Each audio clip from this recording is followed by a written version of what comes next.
स्तनधारियों का युग। लेकिन तभी बाजी पलट गई। 6.5 करोड़ साल पहले करीब 10 किलोमीटर लंबी चौड़ी उल्लापिंड धरती से टकराई और धरती के इतिहास ने एक नई करवट ली। चारों ओर आसमान में धूल के बादल छा गए।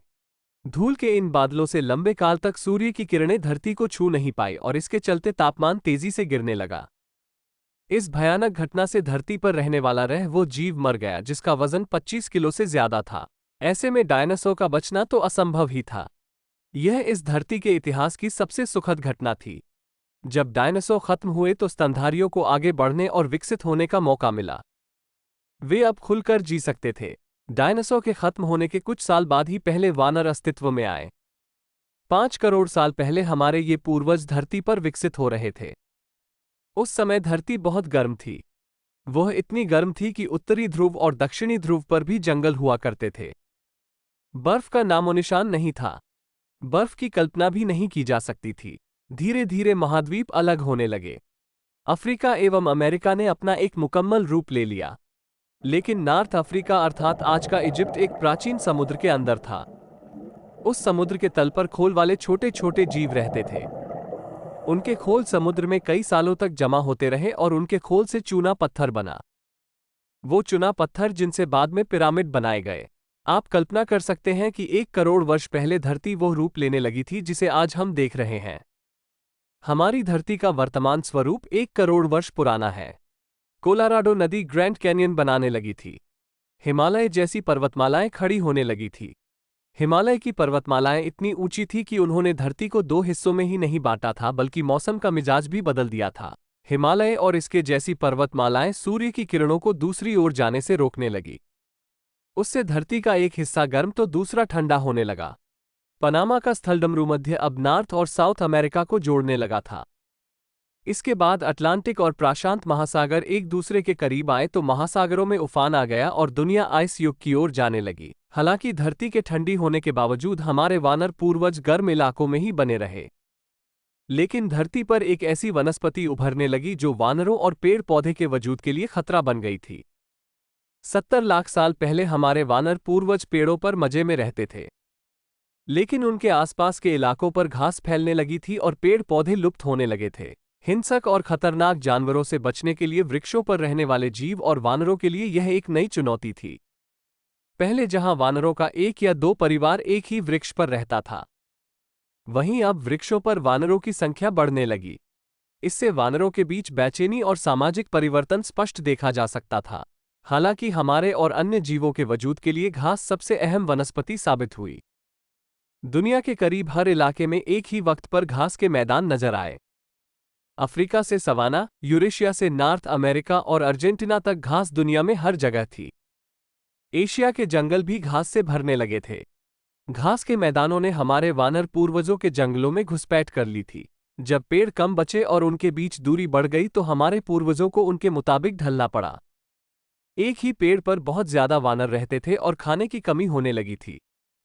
ऐसे में उन्हें खाने की तलाश के लिए एक जगह से दूसरी जगह पर जाना पड़ा और उन 2 जगहों के बीच थे घास के मैदान। लेकिन पेड़ से नीचे उतरकर लंबा सफर करने में खतरा था। हालांकि कुछ ने यह खतरा मोल लिया और वे एक से दूसरी जगह पहुंच गए। हालांकि घास सभी जगह थी लेकिन यह नई जगह उन वानरों के लिए ज्यादा अच्छी थी जो 2 पैरों पर चलते थे। वे लंबी घासों से सिर उठाकर अपने दुश्मनों पर नजर रख सकते थे। 2 पैरों पर चलना एक बहुत ही अहम विकास था, क्योंकि उससे दोनों हाथ खाली रहते थे। हाथों ने मानव इतिहास को गढ़ा। कहना चाहिए कि 2 पैरों पर चलने की जिद ने एक क्रांति को जन्म दिया। पत्थर का युग। 26 लाख साल पहले प्रोटोहोमन्स या होमिनेट्स जिस दुनिया में घूमते थे वहां की धरती सिलिकॉन से भरी थी। सिलिकॉन ऑक्सीजन के साथ जुड़कर क्रिस्टल बनाता था जिससे ठोस पत्थर बनते थे, और उस पत्थर को जब गढ़ा जाता तो वो टूटता नहीं था। उन्होंने इसे तोड़कर इससे धारदार हथियार बनाना सीख लिया था।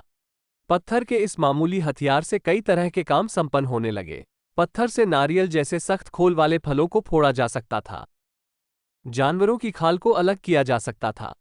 इसका हथियार के रूप में इस्तेमाल करके जंगली जानवरों से बचा जा सकता था।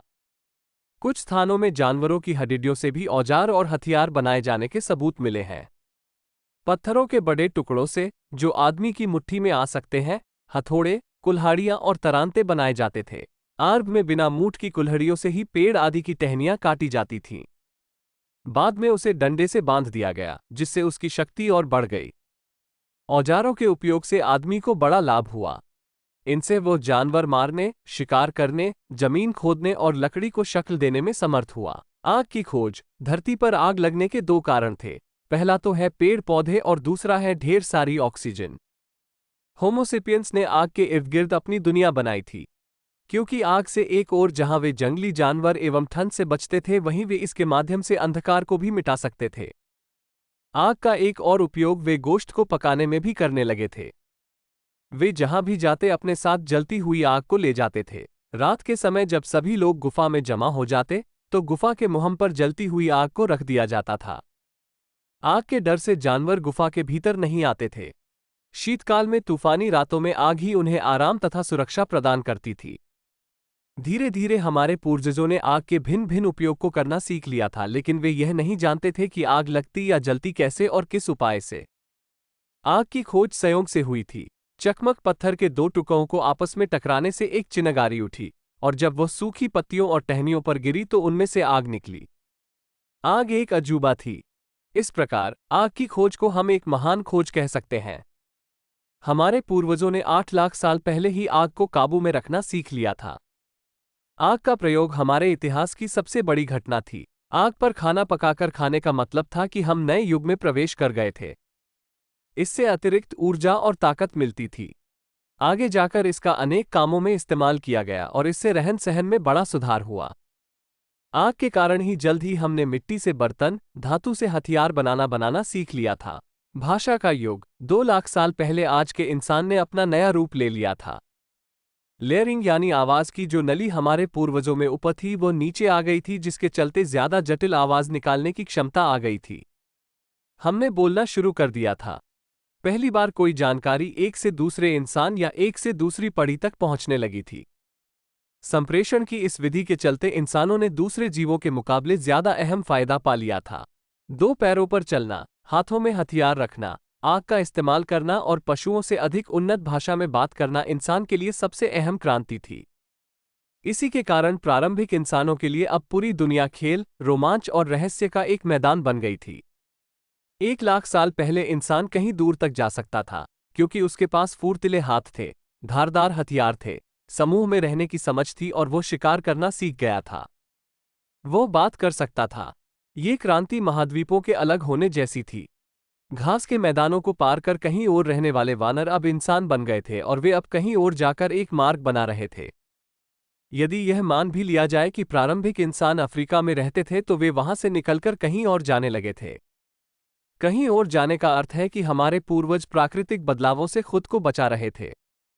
खासकर वे भोजन की तलाश में भी भटक रहे थे। लेकिन हमारे पूर्वज जब हमारे लिए रास्ता बना रहे थे, रहने का स्थान बना रहे थे, तब उस दौर में आइस एज शुरू हो गया। करीब 50,000 वर्ष पहले ग्लेशियर उत्तरी ध्रुव से आगे बढ़ने लगे थे। इसी दौर में दुनिया की खोज पर निकला इंसान ऑस्ट्रेलिया और चाइना तक पहुंच गया। 30,000 वर्ष पहले होमोसेपियंस पहली बार यूरोप पहुंच गए।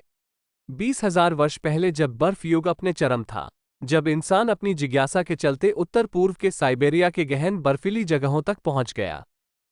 वहां उसने गुफाओं में रहकर खुद को बचाया और उन गुफाओं में अपने रहने के निशान भी छोड़ दिए। जब धरती का ज्यादातर जल बर्फ में बदल गया, तब महासागरों का जल स्तर 100 से 125 मीटर नीचे चला गया। अब धरती पर अन्य क्षेत्रों में पहुंचने के भी मार्ग बन गए थे। साइबेरिया से निकलकर मानव मैरिंग लैंड ब्रिज को पार कर नॉर्थ अमेरिका में पहुंच चुका था। झाड़ पर रहने के युग से नीचे उतरकर मानव खानाबदोश हो गया था। यानी वे भोजन और आश्रय की तलाश में झुंड बनाकर एक स्थान से दूसरे स्थान पर घूमते रहते थे। आमतौर पर एक झुंड में कुछ पुरुष, स्त्रियां तथा बच्चे होते थे। सुरक्षा की दृष्टि से अकेले रहने की बजाय समूह बनाकर रहना बेहतर था। उन दिनों का जीवन सचमुच ही बड़ा कठिन था, क्योंकि लोग पेड़ों के फल फूल, जंगली पौधे खाते थे और जो जानवर मिल जाते उनका शिकार करते थे। वे शाक भाजी या अनाज पैदा करना नहीं जानते थे।